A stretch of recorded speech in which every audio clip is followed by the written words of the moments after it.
En virtud del tiempo vamos a dar inicio entonces. Bienvenidas todas y todos a la segunda mesa del séptimo Congreso de Estudiantes de Filosofía, organizado por la Sociedad de Estudiantes de Filosofía de la Universidad Alberto Hurtado y la Facultad de Filosofía y Humanidades de la misma universidad. Esta mesa, la número 2, se titula Epistemología y Filosofía de la Ciencia, es de posgrado. Y en esta mesa vamos a estar contando con las ponencias de Nicolás Silva de la Universidad de Chile, cuya presentación se titula Pluralismo Científico, como la pluralidad en las ciencias tiene como corolario una filosofía política de la ciencia, y con la ponencia de Rodrigo Carrasco de la Universidad Mayor de San Andrés, titulada El mundo 3 y el Internet, dos herramientas significativas para la humanidad. Así que vamos a comenzar con Nicolás, y luego de las dos ponencias vamos a dar inicio a una ronda de preguntas de 20 minutos, ¿ya? Entonces ahí vamos a tener el chat habilitado para cualquier pregunta que quieran hacer, luego levantan la mano y yo les voy dando la palabra para que la puedan hacer. ¿Le doy nuevo? Vale, con el tiempo. Hola a todos los asistentes, muchas gracias por venir a la presentación. Primero voy a comenzar por decir cuáles son mis intenciones en esta presentación. Más que una cuestión académica o erudita, por así decirlo, busco presentarle a mis colegas de Filo de la Ciencia una visión alternativa de lo que puede ser la disciplina. Esto lo voy a hacer en base como a un sketch, obviamente como caricaturesco, si se quiere, de la historia de la filosofía, y finalmente una alternativa de cómo solventar los problemas que han surgido a lo largo de la tradición.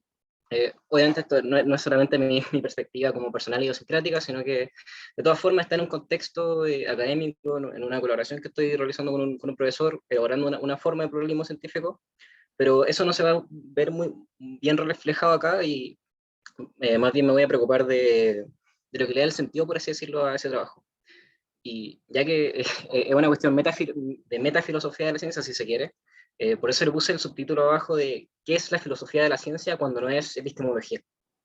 Porque quiero presentar una visión tradicional de la filosofía de la ciencia, mostrar por qué esa visión tradicional está errónea, por así decirlo, por qué la filosofía de la ciencia no puede ser epistemología, y qué es la filosofía de la ciencia cuando deja de ser epistemología. Ya, entonces las secciones van a ser, todas estas cosas van a ser muy caricaturizadas en virtud del tiempo. Espero que esas caricaturas no sean dañinas como la legitimidad de lo que busco decir, pero si lo son, obviamente son cosas que después se pueden conversar en preguntas, en discusiones o lo que sea. Voy a comenzar por el nacimiento de la filosofía de la ciencia, de manos del Círculo de Viena y el movimiento de la unidad de la ciencia. Después de eso voy a decantar los proyectos positivos que surgieron en filosofía de la ciencia tradicionalmente entendida, a raíz del puntapié que le dio el Círculo de Viena a la disciplina. Y en la parte 3 voy a hacer explícito, voy a decir en realidad, porque no voy a argumentar, que este proyecto tradicional fracasa, que no hay respuestas positivas, no hay respuesta afirmativa o sustantiva a los problemas que tradicionalmente se planteaban en la disciplina. Esto debido a un giro que ocurre dentro de la disciplina hacia la práctica científica y la constatación de lo que voy a llamar un pluralismo irreducible. Finalmente voy a sacar las moralejas de toda esta historia, qué buscábamos resolver originalmente, qué cosas no vamos a poder resolver, y qué sigue una vez que ya no podemos resolver las cosas tal como pensábamos que se resolvían. Ya. El Círculo de Viena, el movimiento colonial de la ciencia. ¿Qué era el Círculo de Viena? Era un movimiento intelectual, filosófico, inclusive político, que buscaba, a través de una regimentación del lenguaje científico, establecer un lenguaje único para la ciencia. Esto tomó distintas formas. Por ejemplo, en Carnap tomó el intento de reducir todo lo enunciado significativo a enunciados sobre datos empíricos inmediatos. En Newrat tomó la forma de, Otto Newrat tomó la forma de enunciados protocolares que eran revisables. Pero el punto era establecer toda la ciencia o todas las cosas que se pueden decir en realidad en un lenguaje único, en un lenguaje canónico. ¿Por qué? Contra apelaciones a expresiones más allá de la ciencia, como puede ser el dogmatismo religioso, cuando se dicen cosas metafísicas o religiosas y se pretende que esos enunciados estén más allá de la experiencia contrastable, y también contra apelaciones al lenguaje reduciblemente complejo. No me gusta mucho esa expresión, pero me refiero particularmente a que Carnap estuvo en debate contra filósofos de la ciencia social que defendían que el campo social se tenía que estudiar bajo su propia lógica de justificación interpretivista, en la que los modos de estudio de la ciencia natural no tenían cabida. contra esas expresiones que Carnap califica como de reaccionaria, de oscurantista, es que se plantea el Círculo de Viena y el movimiento por la unidad de la ciencia. La búsqueda de un lenguaje único también tuvo la búsqueda de una lógica de la justificación, tal que cualquier enunciado científico pudiese ser justificado o no de manera definitiva y no existiera espacio para ambigüedades. Y también en algunos autores tomó la forma de una epistemología empiricista fundacional. Es lo que quería hacer Carnap, básicamente, de reducir todos los enunciados significativos a enunciados sobre datos sensibles. Lo importante de todo esto, yo creo, o la moraleja que hay que sacar, es que se veía la ciencia como un sistema de creencia racional, secular y global, de tal forma que cualquier creencia que uno pudiese tener sobre el mundo era expresable en el lenguaje canónico de la ciencia. Y de este proyecto original surgió la filosofía de la ciencia tradicionalmente entendida, con preguntas de la forma cómo deberían justificarse enunciados científicos, cuál es la relación entre distintas teorías y cómo entender la reducción en ciencias. Por ejemplo, se entendía que la química se reducía a la física cuántica, y después de eso se preguntaba, bueno, ¿cómo se reducen otras áreas de la ciencia a la física cuántica o a la química o a la biología, etcétera, etcétera? Se asumía que la ciencia funcionaba, por ejemplo, de manera inferencial, y se asumía que existían cánones de inferencia, que existía una manera privilegiada o una manera correcta de hacer inferencias, que era la manera en que la ciencia la hacía, y se buscaba hacer explícito cuál era ese canon de inferencia. También, aquí estoy haciendo un poco trampa, la pregunta de cómo es el mundo acorde a nuestras mejores teorías científicas. Alguien me puede decir, bueno, pero el Círculo de Viena era antimetafísico y es una pregunta metafísica. Pero creo que si volvemos atrás, vemos que se mantiene la creencia de la ciencia como un sistema de creencia racional, secular y global. Una vez que llega Quine, por así decirlo, Willard Quine, y dice, no, en realidad no hay enunciados observacionales propiamente tal, y todos los enunciados están como en un continuo de observacionalidad y no observacionalidad, o sea, el colapso de la distinción analítico-sintética, tal que no podemos llegar a sense data. Tenemos que la ciencia sigue siendo el sistema racional y global que el Círculo de Viena quería, solo que esta vez, en vez de hablar de sense data, habla del mundo, derechamente. Entonces, ¿cómo queremos hablar del mundo? ¿Cómo fijamos nuestras creencias sobre el mundo? Apelando a la ciencia.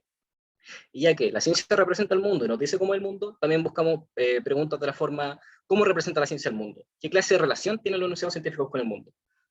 Y a raíz de estas preguntas, que como ven mezclan cosas tanto descriptivas como normativas, luego el filósofo de la ciencia ganaba poder normativo, por así decirlo, mordía normativa, para pronunciarse sobre el poder explicativo, sobre la centralidad o sobre la satisfacción de distintos criterios epistémicos de distintas otras empresas. ¿Qué quiero decir con esto? Por ejemplo, el ejemplo más audaz que se me ocurre es Popper, Karl Popper, que ve, por ejemplo, el trabajo de Einstein y dice, la ciencia funciona en base a falsación. Eso es como el paradigma de la ciencia, el paradigma de la racionalidad, la falsación. Entonces, una vez que extrae Popper, de una manera más o menos descriptiva, más o menos normativa, el concepto de falsación de la ciencia física, después dice, entonces el psicoanálisis, por ejemplo, entonces el marxismo o distintas ramas de la ciencia social no son ciencia, no están bien, no son prácticas epistémicas con derecho propio, porque no son falsables. Este movimiento de la ciencia, este movimiento de la filosofía a la ciencia, y después de nuevo a normar la práctica científica, es algo como típico de la filosofía de la ciencia tradicional, que tiene en su centro esta noción de la ciencia como algo, como la verdad sobre el mundo, como el sistema de creencia racional que deberíamos tener.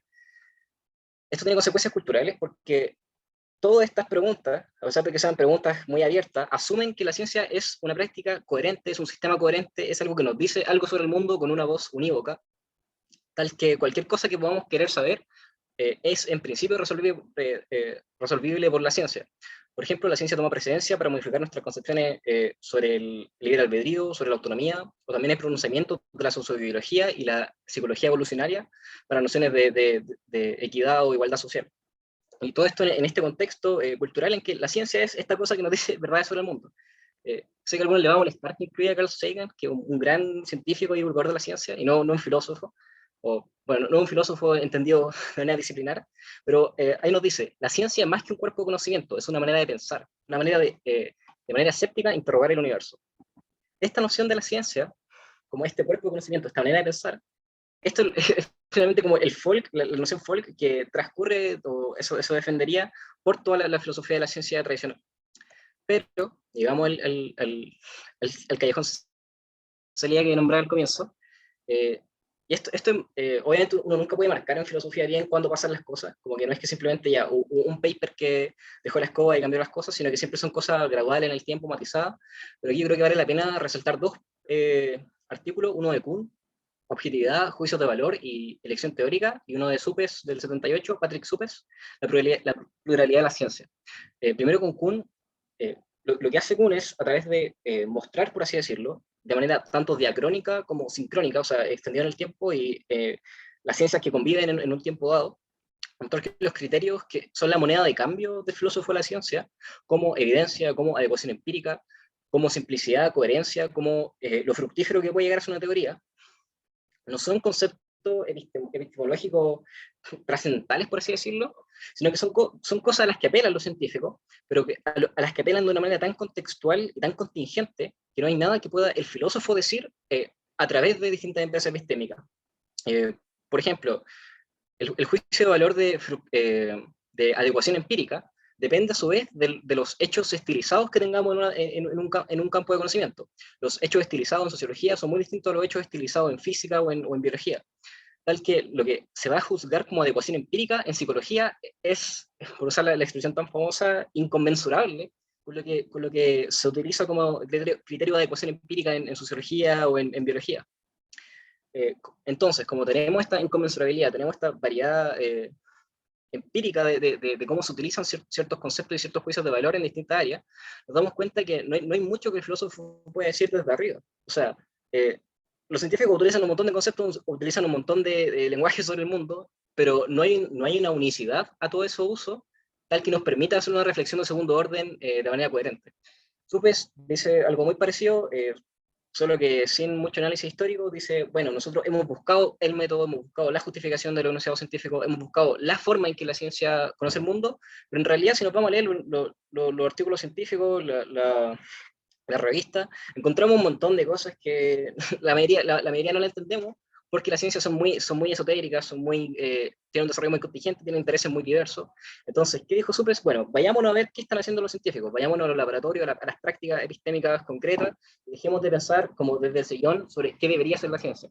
Esto igual no es novedad, o sea, el mismo Carnap y los pupilos de Círculo de Viena se terminaron dando cuenta de que sus pretensiones no eran cumplibles, y que la pluralidad de la ciencia desafía los intentos de canonizar una aproximación epistemológica particular.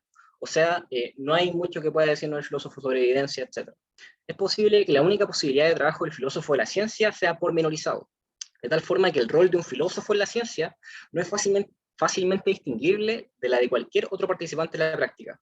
¿Qué busco decir con esto? Antes, como decía, se pensaba que la ciencia era una disciplina de primer orden, y que el filósofo, en un nivel más arriba, por así decirlo, en un segundo orden, decía, ya, estas son las normas, esta es la manera en que esto se realiza, esto es ciencia buena, ciencia mala.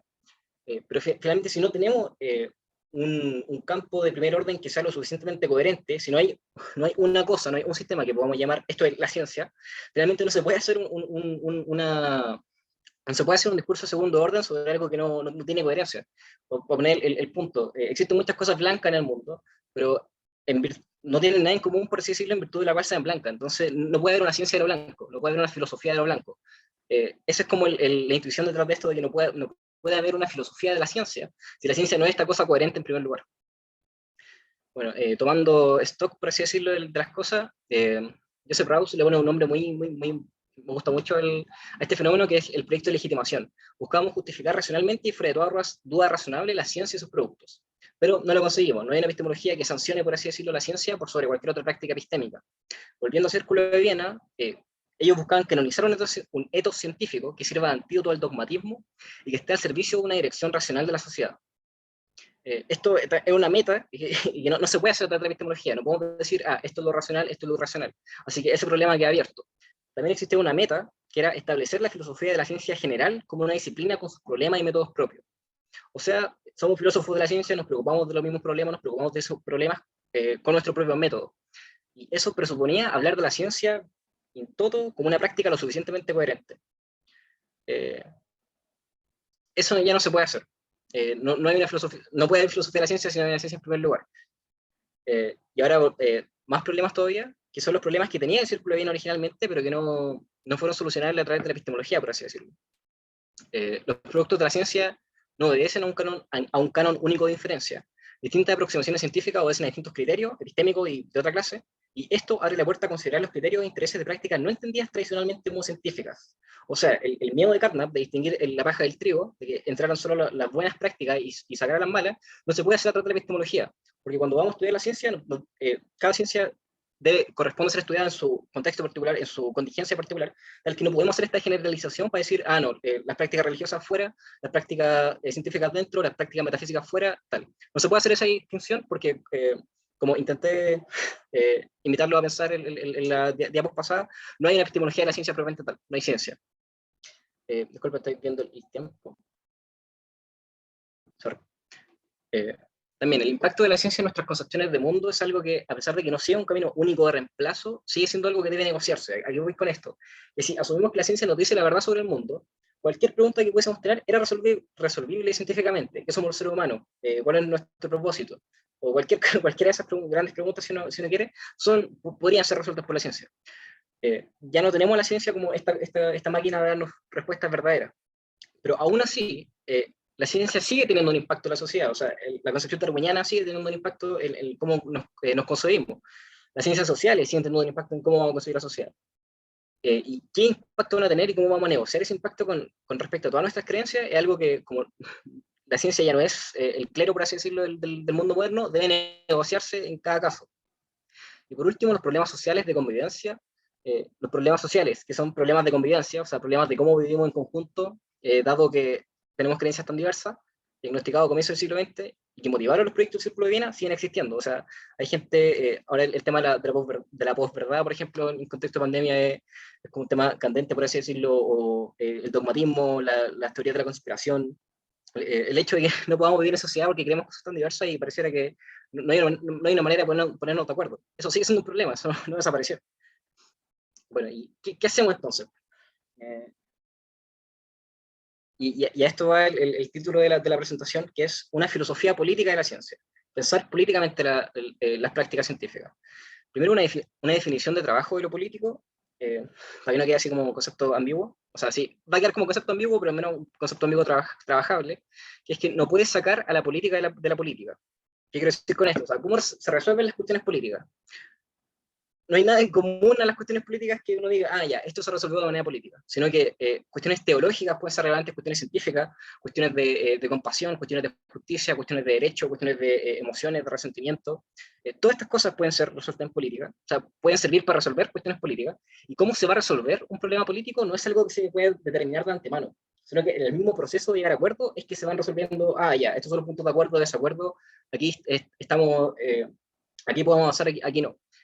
Cómo determinar cómo se van a resolver las cosas no es algo distinto al proceso de resolverlas. Y ahí cómo se traduce esto a filosofía de la ciencia.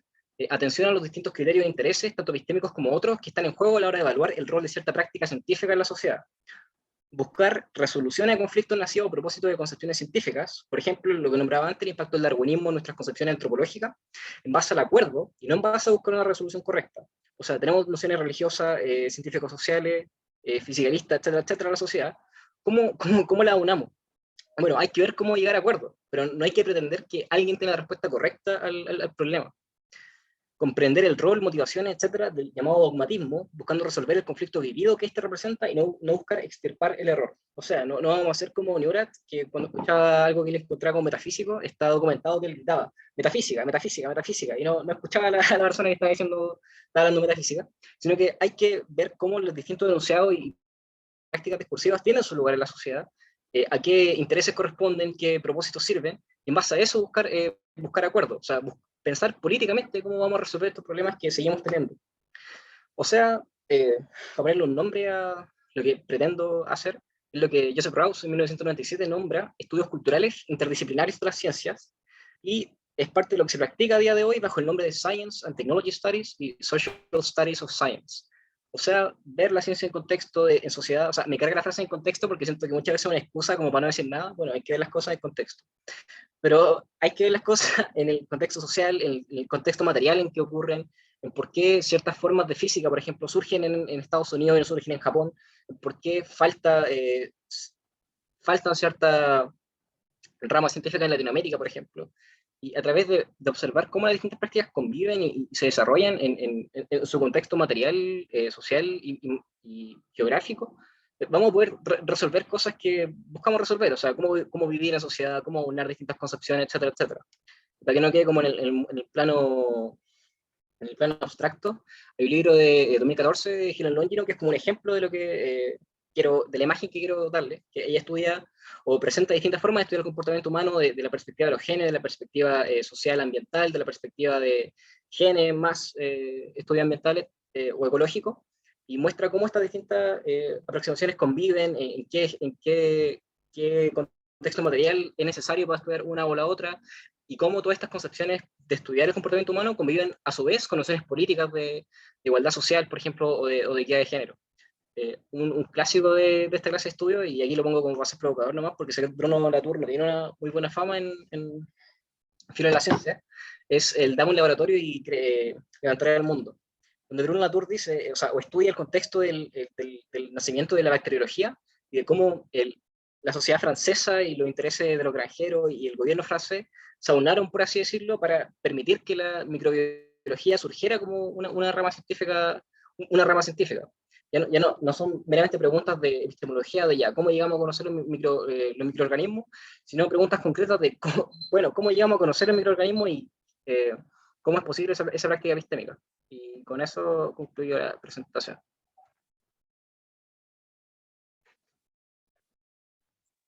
Muchas gracias, Nicolás. Y ahora vamos a dar entonces inicio a la ponencia de Rodrigo, titulada El Mundo 3 y el Internet, dos herramientas significativas para la humanidad. Adelante, Rodrigo. Hola, hola, ¿me escuchan bien? Listo. Bueno, buenas tardes a todos y espero que no les aburra demasiado con mi ponencia. Bueno, mi interés especial para esta ponencia es que pueda ser un pretexto para teorizar sobre el mundo 3 y una creación muy importante de este, el Internet. Para tal tarea voy a dividir este trabajo en 3 partes. Primero, hablaré del mundo 3 y su relación con el Internet. Segundo, expondré algunas características del Internet. Y por último, concluiré afirmando que el Internet es una herramienta imprescindible para el desarrollo de la sociedad humana moderna. En 1947, Karl Popper publicó el texto Epistemología sin sujeto cognoscente, en el cual explica su teoría de los 3 mundos y argumenta la existencia del conocimiento objetivo. En pocas palabras, esta teoría divide todos los objetos físicos y no físicos existentes en 3 mundos. El mundo de los objetos físicos, árboles, rocas, leyes físicas, etc., es el mundo 1. El mundo de los contenidos subjetivos del pensamiento, experiencias, gustos, recuerdos, etc., es el mundo 2. Y por último, el mundo de los contenidos objetivos del pensamiento, es decir, el mundo del conocimiento compartido. Este es el mundo 3. Por ejemplo, podemos tener en este mundo compartido el lenguaje, la política, la ciencia, la filosofía, el arte, las leyes, los países y un gran etcétera ahí. Y este último es el que nos va a interesar profundizar en esta ponencia. Según Popper, el habitante por excelencia del mundo 3 es el lenguaje. Para ser más gráfico, el lenguaje es el habitante que permite movilizarnos por el mundo 3. Sin lenguaje no se puede pensar en ningún otro habitante del mundo 3. Específicamente, el lenguaje es importante para todas las especies que viven en grupos sociales. Gracias al lenguaje, el humano ha podido estructurar su pensamiento, ha logrado comunicarse entre miembros de su misma especie y le ha permitido desarrollar tecnología. Este último, la tecnología, fundó una herramienta muy importante para el humano y que utiliza diariamente en la actualidad, el Internet. El Internet empezó de manera esporádica por los años 70 aproximadamente. Después de su aparición, se ha desarrollado de una manera muy veloz. En la actualidad es muy difícil pensar esta época sin esta herramienta. Sin ir lejos en el tiempo, la pandemia ha demostrado su utilidad. Por ejemplo, las clases, el teletrabajo e incluso este congreso son actividades que se desarrollan con la ayuda del Internet. Pero antes de la pandemia ya teníamos espacios académicos virtuales. Bueno, y tenemos espacios académicos todavía. Cursos, revistas, bibliotecas, buscadores y más. Incluso, si se quiere ir más lejos, podemos tomar como ejemplo a Hugh Hefner, quien montó una oficina en su cuarto y no llegó a salir durante 3 meses y medio, según una entrevista que él dio. Entonces, el Internet del último siglo está cobrando gran importancia para los humanos. ¿Por qué? Porque permite la comunicación de una manera mucho más veloz, porque es un medio de entretenimiento y sobre todo porque es capitalizable. Ahora voy a profundizar sobre estos 3 puntos que he nombrado. En la actualidad es común ver a las personas chateando, hablando con otras personas que pueden ser su familia o simplemente algún amigo que se encuentra en su misma ciudad o si se quiere al otro lado del mundo. Esta acción que parece ser tan común es una acción que no se podría realizar con tanta facilidad hace 50 años. Por ejemplo, si alguien quería comunicarse con un primo que se encuentra en España, debía mandar una carta y esperar una respuesta que podría tardar un par de meses. O hace 10 años debíamos coordinar una reunión con Messenger, ir a un café a internet y esperar a que la otra persona se conecte y rogar que el internet tenga la suficiente velocidad para hacer una videoconferencia, o en caso contrario, limitarnos a chatear. Ambas acciones, tanto mandar una carta y una reunión virtual, o como denominamos hoy, videollamada, son acciones que realizamos con suma facilidad cotidianamente. Este es un avance importantísimo que el Internet ha logrado, conectar a personas de todo el mundo de manera casi instantánea. Por otra parte, junto con la superconectividad, abro cita, lo que permiten los teléfonos móviles, principalmente los chats, con sus sistemas de mensajería, es ampliar el dominio de lo escriturable más allá del terreno de la oralidad. Véanse los emojis, cómo se pronuncian, cuántos fonemas tienen, dónde llevan acento. Fin de la cita. Pero claramente la mayoría de nosotros entiende qué quiere decir alguien que manda algún emoji, aunque no sepamos el 99% de los nombres de los emojis, pero los podemos utilizar con facilidad. Por la parte del entretenimiento, se puede hablar de entretenimiento mucho más variado y evolucionado comparado con otras épocas. Tenemos al alcance de la mano videojuegos, plataformas de streaming, redes sociales y más. Todas estas pueden ocasionar que un individuo pase horas y horas detrás del televisor, computadora, tablets o celular, ya sea generando algún tipo de contenido o consumiéndolo. ¿A qué me refiero con esto? Por ejemplo, tenemos el caso de Instagram, YouTube y TikTok. Estas tres plataformas no generan un contenido propio, los usuarios lo generan. De la misma manera, los usuarios consumen este producto que los mismos usuarios generan. De similar manera, los videojuegos han sido muy beneficiados por el Internet, ya que ahora se puede jugar con individuos de todo el mundo y sobre todo es algo competitivo, y es el caso de los eSports. Dejando de lado la comunicación y el entretenimiento, el italiano Mauricio Ferraris afirma que el Internet es capitalizable, principalmente porque genera el capital documedial. ¿Y qué es el capital documedial? El capital documedial es aquel que, abro cita, produce documentos, genera movilización y no hace ruido. Fin de la cita. En otras palabras, el capital documedial es la información que se registra cuando empezamos a utilizar computadoras, celulares o tablets. Todos los humanos que utilizan algún medio electrónico que esté conectado a Internet generan el capital documedial, porque los algoritmos registran nuestro comportamiento y nuestro comportamiento es utilizado para que se registren nuestras preferencias. El registro de nuestras preferencias es algo demasiado capitalizable. Por ejemplo, todos hemos visto que un día entramos a Google, buscamos mochilas y empezamos a navegar. Al día siguiente en páginas web o en las redes sociales nos aparece publicidad sobre mochilas y lo mismo pasa con cualquier producto que busquemos. Entonces, el Internet registra nuestras preferencias. Este registro de preferencias adquiere la forma de histéresis. ¿Qué es la histéresis? La histéresis, abro cita, es la circunstancia por la que un evento conserva los eventos que le precedieron, de modo que los efectos sobrevivan a sus causas. Fin de la cita. En pocas palabras, hace referencia a un aprendizaje, pero cuando hablamos de Internet o de manera digital, no podemos hablar de un aprendizaje, sino de una automatización. Cada vez que nosotros navegamos en Internet, se registra. Este registro genera esa automatización y el Internet puede predecir nuestras preferencias. Esto es la histéresis, la capacidad de registrar un evento. Un ejemplo muy sencillo es Google Translate.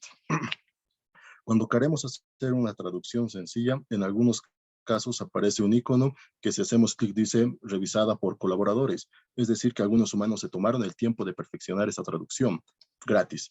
O si es una traducción sin el icono, puedes ir al lápiz y contribuir y te sale el mensaje, tu contribución servirá para mejorar la calidad de las traducciones y es posible que se muestre a otros usuarios de forma anónima. Esta plataforma gratuita para nosotros genera un registro en el sistema y cada vez que lo usamos lo perfeccionamos más y subimos el valor de este sistema. Entonces, podemos afirmar que todos los datos que otorgamos al Internet son capitalizables. Esto con el tiempo devendrá en una automatización de muchas actividades que realizamos. Abro cita. Las máquinas producen cada vez más bienes sin la necesidad de una competencia humana y los servicios son cada vez más automatizados o demandados por los consumidores. Dado que somos nosotros mismos, gracias a la web, nuestras propias sucursales bancarias y nuestras propias agencias de viajes. Tarde o temprano dejaremos de tener la necesidad de productores. Fin de la cita. De tal manera, como el ejemplo de Hugh Hefner, Probablemente en el futuro no sea necesario salir de nuestra casa para tener una vida, o tenemos que existir en el nuevo metaverso de Mark Zuckerberg. Pero todo esto es capitalizable porque los humanos somos consumidores y generadores de información y tecnología. Este último es muy importante porque a diferencia de la tecnología producida por otros animales no humanos, la tecnología producida por los animales la tecnología producida por los humanos genera productos. Es el caso de las fábricas y el mejor ejemplo, el Internet. Aparte de la tecnología que producimos, también tenemos una diferencia muy importante con los animales no humanos. Abro cita. Somos humanos en el sentido que somos animales y somos almas más complejas que los animales no humanos porque disponemos de autómatas muy poderosos que se llaman lenguaje, cultura y tecnología. En este contexto que conceptos como confianza, responsabilidad y decisión adquieren sentido, pues implican la presencia de componentes tecnológicos. Fin de la cita. Nosotros, al producir tecnología, tenemos una responsabilidad, la responsabilidad de que el fin de nuestros productos o los productos que nosotros creamos no presenten una amenaza para otros miembros de nuestra especie. No se puede esperar que una computadora sea responsable por los actos que un humano ha programado, de igual manera que no se puede esperar que un animal no humano se haga responsable de crear algún artefacto que dañe a algún miembro de su especie. Los humanos, si tenemos responsabilidad, los humanos, perdón, sí tenemos responsabilidad y la tenemos porque somos seres conscientes de los actos que realizamos. Aquí es donde entramos a terrenos de la ética, o en pocas palabras, la ética del Internet. Es claro que el Internet ya es una herramienta prácticamente inherente para el desarrollo de las sociedades modernas, y para demostrar la importancia de tal, se puede aplicar el experimento mental que Karl Popper desarrolló para demostrar la importancia del mundo 3. Y abro cita. Experimento 1. Todas nuestras máquinas y herramientas son destruidas. También todo nuestro aprendizaje subjetivo, incluido nuestro conocimiento subjetivo de máquinas y herramientas y cómo usarlas. Pero las bibliotecas y nuestra capacidad para aprender de ellas sobrevive. Claramente, después de mucho sufrimiento, nuestro mundo puede seguir avanzando. Experimento 2. Como antes las máquinas y las herramientas son destruidas y nuestro aprendizaje subjetivo, incluido nuestro conocimiento subjetivo de máquinas y herramientas y cómo usarlas, pero esta vez todas las bibliotecas son destruidas también, así que nuestra capacidad para aprender desde los libros resulta inútil.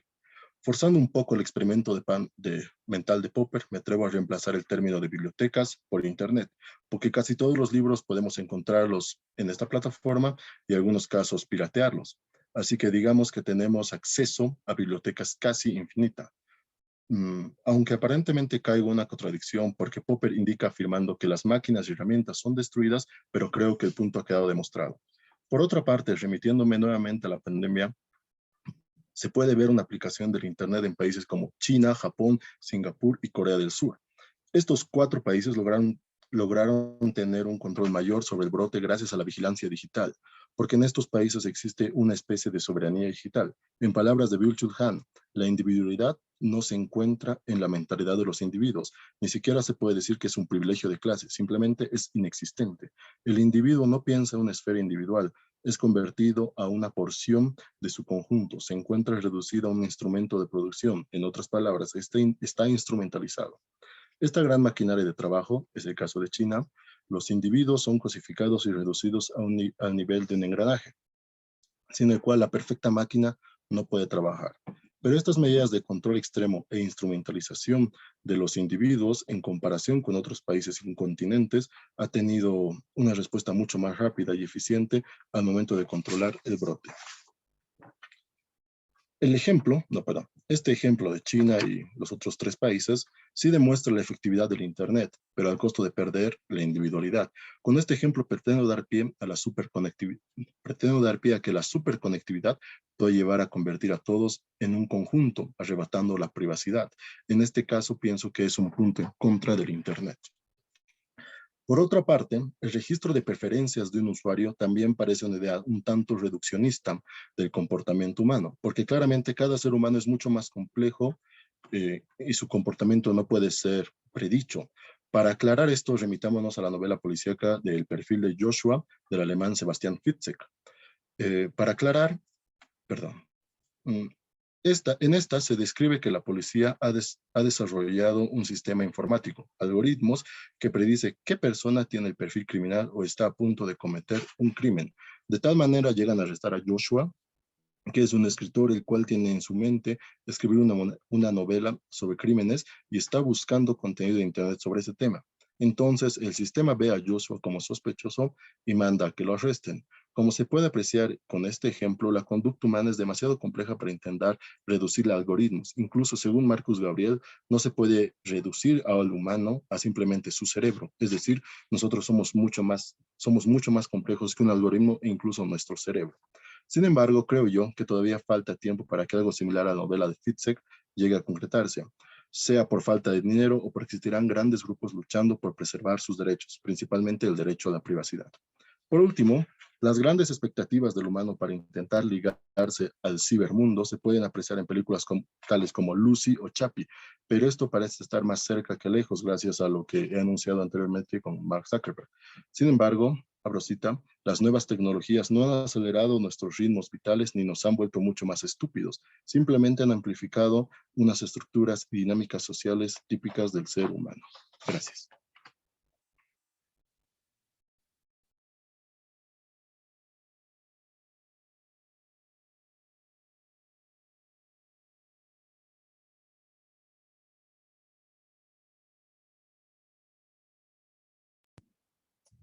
Ya, ahí sí, perdón, no podía prender el micrófono.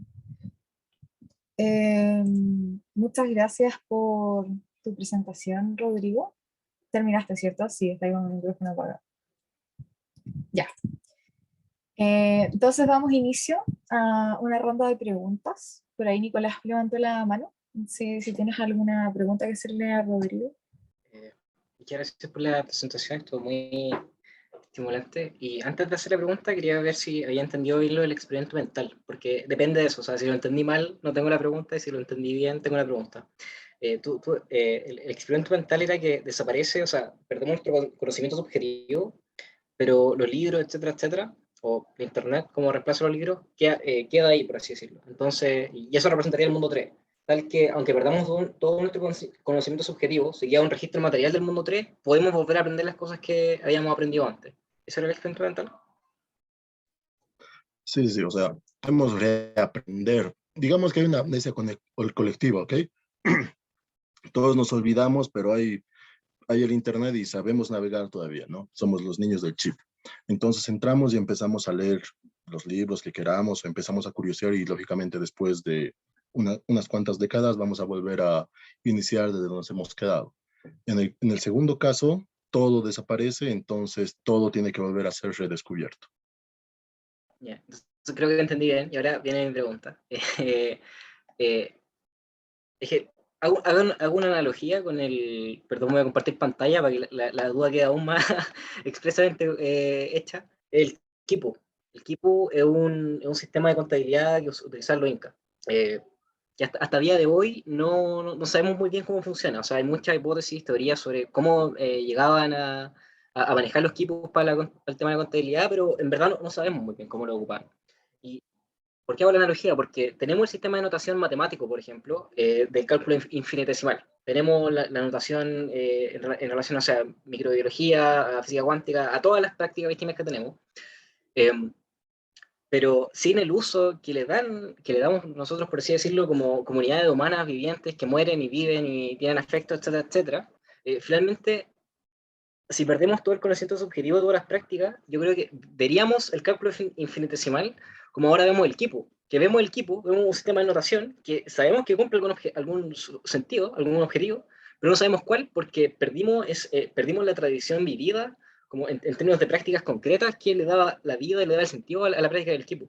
Entonces, me gusta mucho como el tema de la internet y todo, pero o sea, solo quería ver si la analogía con el mundo 3 no pasará por alto esa dimensión vivida como muy carnal que tienen las prácticas, tal que asumimos, por así decirlo, que las cosas están en el mundo 3 o están en la internet y no dependen del hecho de que las sigamos viviendo día a día en términos de crianza, etcétera, etcétera. No sé si se entendió. Sí, te he entendido, gracias. Bueno, el problema que tenemos con los quipus es que no tenemos personas, ¿no? Porque después de la colonización se han exterminado prácticamente toda esta tradición. Entonces, no tenemos alguien que nos vaya a enseñar, pero eso no pasa con el caso del Internet y las bibliotecas, porque todo nuestro conocimiento está registrado, bueno, el conocimiento moderno, ¿no? Que tendría que ser eurocéntrico prácticamente. Entonces, si está registrado, tenemos más o menos una historia de lo que podemos llegar a conocer. Lógicamente, lo que no hemos descubierto, no sabemos nada, pero lo que sí conocemos hasta ahora está registrado. Por lo menos en Internet sí lo tenemos.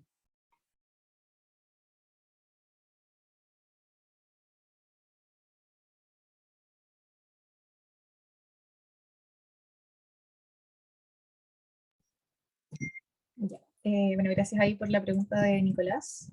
También teníamos la mano levantada de Felipe Muñoz. Sí, hola. Hola. Bueno, primero que nada, felicitaciones a los dos, súper buenas ponencias y temas súper interesantes. Mi pregunta va para Rodrigo. Bueno, es obvio y es evidente que como hay un proceso significativo, un avance significativo para la humanidad de la mano del Internet, también hay una parte negativa que todos podemos considerar y obviamente se nos pueden ocurrir muchas cosas negativas que se han creado a través del Internet. Hay un autor que se llama Armut Rosa, que es un sociólogo, politólogo alemán. Él habla de la aceleración. Y básicamente es que cada año los procesos sociales se están acelerando junto con procesos tecnológicos y cada vez funcionamos más rápido y sentimos que el tiempo se nos acaba más. Entre esto, el Internet ha jugado un papel importante porque establecemos más conexiones con más personas como propios de una sociedad acelerada. Nos relacionamos más rápido con más gente y la Internet viene a jugar un papel importante porque nos da esta oportunidad de relacionarnos cada vez con más personas, conocer más gente, tener más amigos, qué sé yo, en las redes sociales se da el caso antes cuando se usaba más Facebook que había gente que copaba el número de amigos que creo que eran 5.000 y era como súper irrisorio porque tantos amigos y con cuánto hablaba. Y bueno, también este autor se da cuenta de esto y menciona que hoy en día conocemos mucha gente, pero es interesante pensar cuántos de todos esos conocen nuestra vida, nuestra biografía. Entonces, quería preguntarte, ¿qué opinión tienes tú respecto del lado negativo que tiene la Internet, de esta condición que lleva a abrumar al ser humano de la mano del Internet? ¿Y qué solución le darías tú? O sea, una revisión ética quizá de cómo el Internet ha jugado un papel negativo en el humano y qué solución o posible solución se le podría dar a este problema. Ok, muchas gracias. Bueno, aspectos negativos creo que hay bastantes, ¿no? Pero me gustaría ir sobre todo a la segunda parte de tu pregunta, que es aspectos positivos o las soluciones, perdón.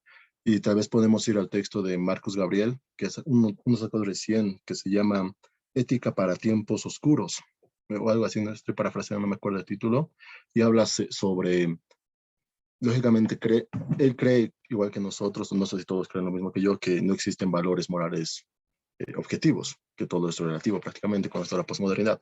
Pero él dice que tenemos que retomar los valores de la ilustración, es decir, el humanismo. ¿Para qué? Para intentar que todos lleguemos a tener algo de compasión, ser altruistas, y esos valores ustedes lo van a encontrar ahí. Sin embargo, yo creo que en la primera parte de tu pregunta podemos encontrar algo muy fuerte que es la Deep Web, ¿no? Que supuestamente ahí está el 80% de toda la información.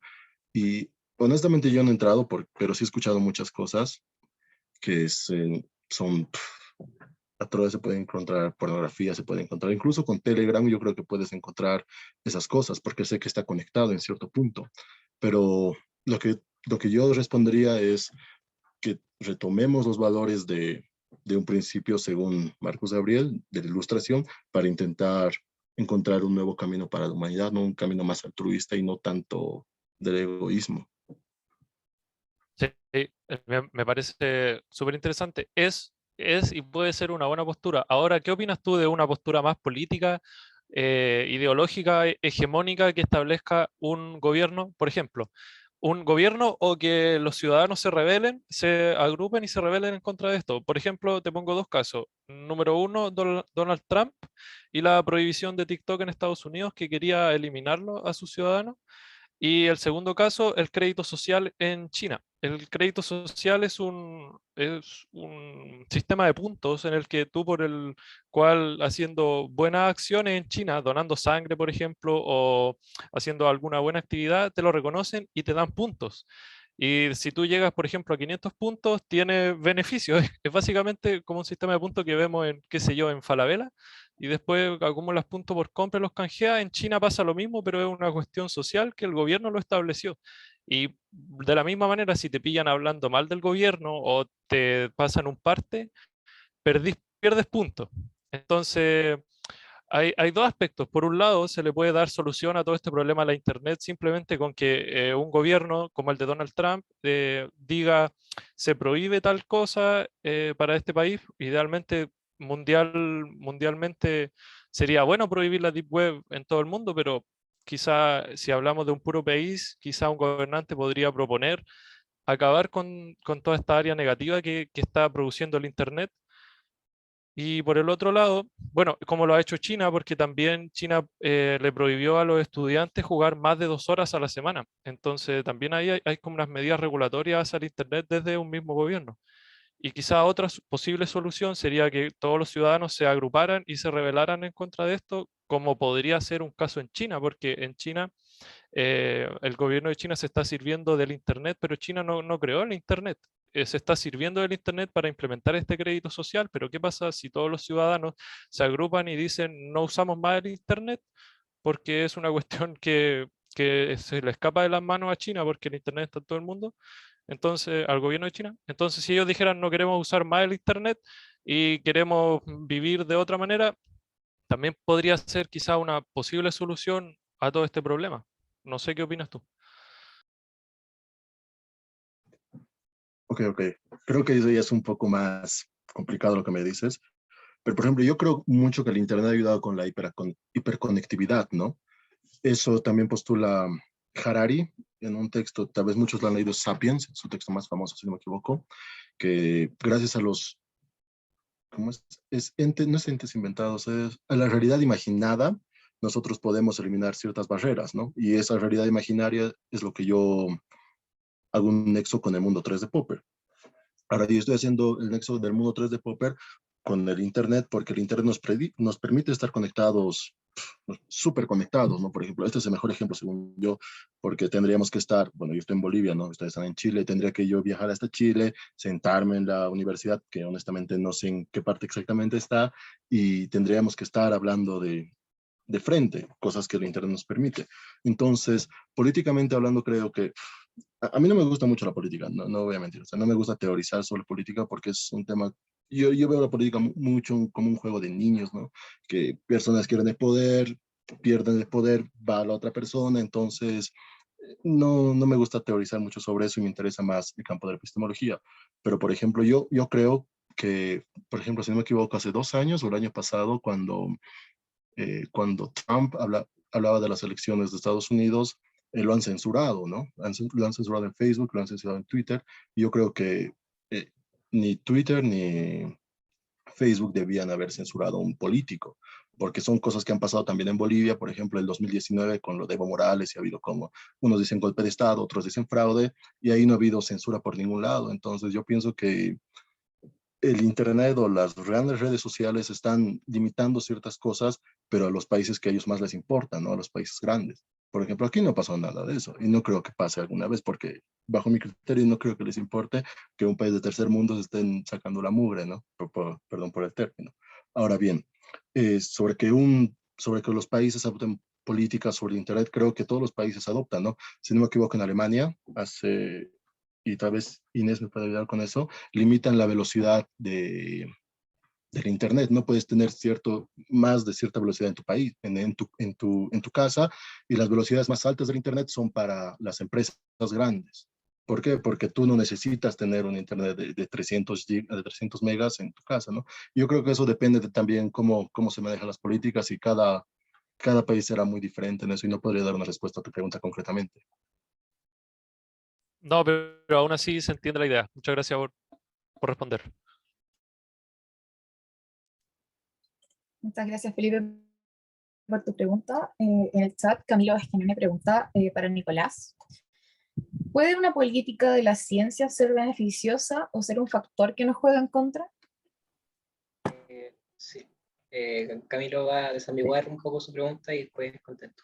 Claro, porque igual es muy amplia la pregunta, porque, claro, ¿a qué me refiero con una política de la ciencia? ¿En qué sentido me refiero?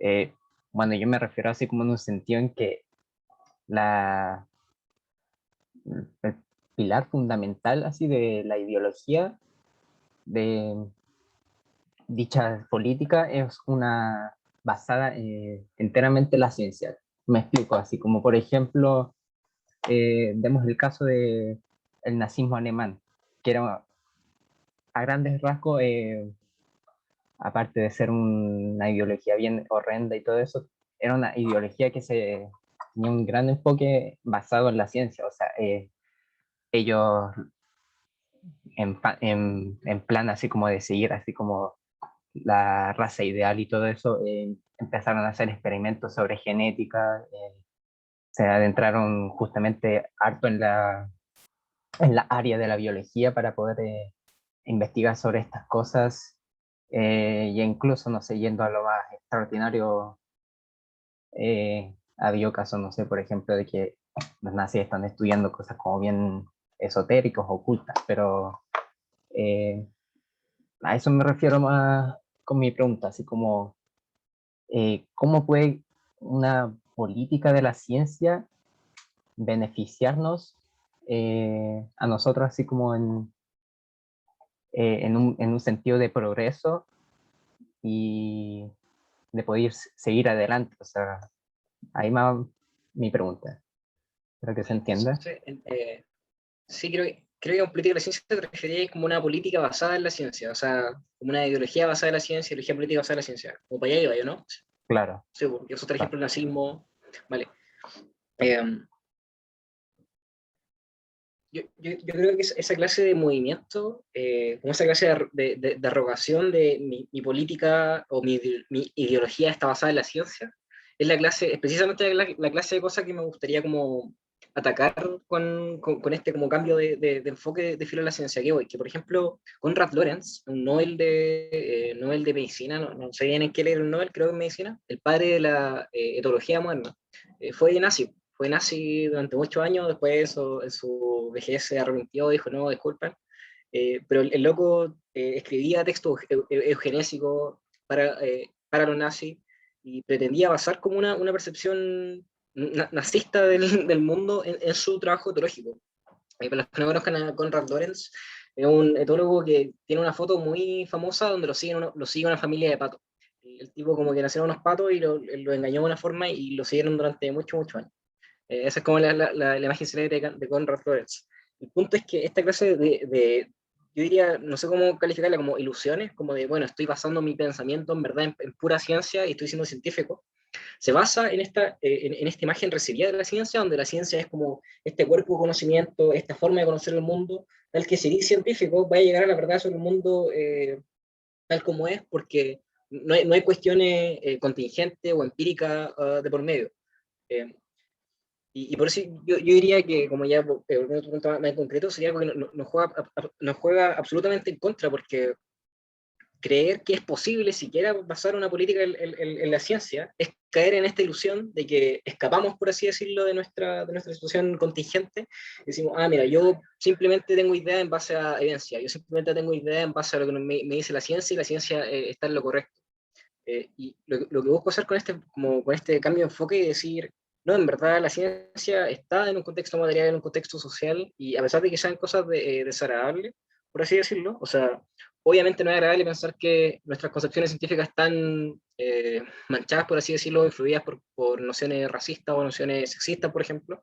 Eh, Lamentablemente, esas cosas juegan un rol histórico, institucional, inclusive epistémico, o sea, para irme a lo epistémico, Evelyn Fox Keller, por ejemplo, habla de cómo nociones explicativas en microbiología molecular, algo así, biología molecular, eh, usualmente tenían como una noción de una molécula maestra, como que existía la noción de molécula maestra y encontrar explicación en biología molecular era encontrar la molécula maestra. Y Elin Fox-Keller, a través de análisis como discursivos, por así decirlo, textuales de lo que hacían los científicos, dice, mira, estos tipos se sacaron esta idea como de, no porque fueran científicos obedeciendo a la evidencia, sino que estas nociones de explicación que ellos tenían son altamente, no sé cuál es la traducción en español, como gendered, como con género, como pintadas con género, pintadas con nociones sexistas, por ejemplo. Entonces, intentar basar una política en la ciencia, intentar basar una energía política en la ciencia, es como ese mismo error, el mismo error de creer que uno puede escapar de la contingencia empírica, de la contingencia política, pero llevado como al extremo, como decir, mira, yo tengo las cosas completamente correctas.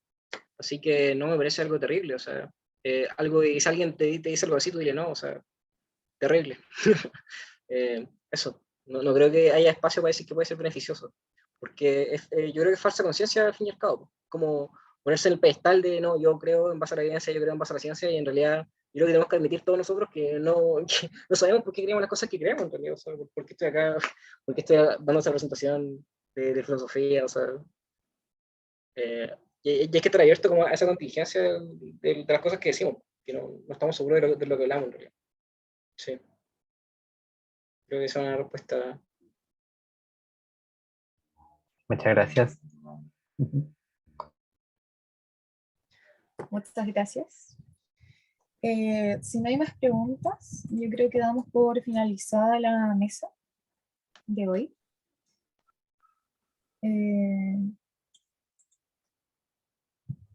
Sí, ya, vamos a dar por finalizada la mesa entonces. Les doy las gracias nuevamente por haber estado acá en la mesa número 2 de Epistemología y Filosofía de la Ciencia. Muchas gracias a Nicolás y a Rodrigo también por sus ponencias, estuvieron muy buenas, muy interesantes. Y nos encontramos mañana martes, con la mesa 3 y 4, que son sobre filosofía antigua. La mesa número 3 mañana a las 2, y la mesa número 4, que es de posgrado, filosofía moderna, a las 3:15. Y bueno, durante toda la semana, así que ya saben que estaremos publicando a través de nuestras redes sociales en Instagram, Facebook y Twitter, para que estén atentas y atentos ante cualquier cosa que surja, y en el link está la biografía también para que se puedan inscribir si es que quieren. Así que nos despedimos y muchas gracias por su asistencia. Gracias a ustedes por la instancia. Hasta luego, gracias.